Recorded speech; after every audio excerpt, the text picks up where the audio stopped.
मुझे भी कौन करी सब क्षेत्र में मते आज से मैंने हैरान कर पाइले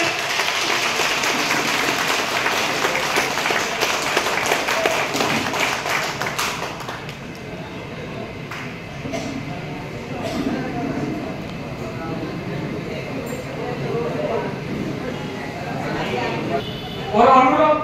आपण मानक निष्पत्ति जे आपण मानक निष्पत्ति अनुसार आगामी दिन में जहाँ भी कार्यक्रम हो तो निश्चित भाव आपण मानक सहयोग आज जे भली भाव में आपण माने आसी एठी उपस्थित अछन एवं आगामी दिन मध्ये मो आपण को नतमस्तक जे आपण माने आज मते एतिकी सहयोग करछथि जे परिश्रम रो फल आज माने आपण माने देखिछथि टिकट न पाइले पछि आपण माने आज आगामी दिन एतिकी मोर सहित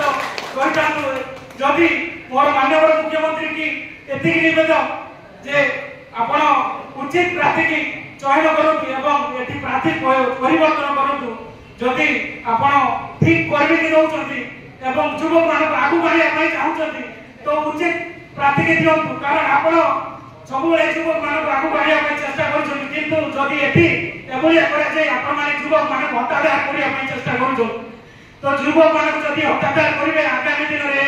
राजनीतिक युवक मान नुहे आपण मान जहा चाहिए ताको आनी परिबे तो युवक मान जदि राजनीति आछा पई चाहउछथि तो युवक मान को ही ठीक मार्गदर्शन करंतु युवक मान को जदि ओडिसा रे युवा शक्ति करिया पई चाहउछथि तो निश्चित भाव मोर माननीय मुख्यमंत्री को निवेदन जे आपण ठीक युवक मान को आगु आनंतु एवं ठीक मार्ग रे समान को उपयुक्त पुरस्कार दियंतु एतिकी मो आपण को मोर समस्त कर्मकर्ता मान को धन्यवाद जे आपण माने एठी उपस्थित अछथि एवं आगामी दिन रे मते सहयोग करिवा सहित किबोली भाव रे माने हमर मुख्यमंत्री जदि हमकु आशीर्वाद करते निश्चित भाव रे हमें आगामी कार्यक्रम आरंभ करू।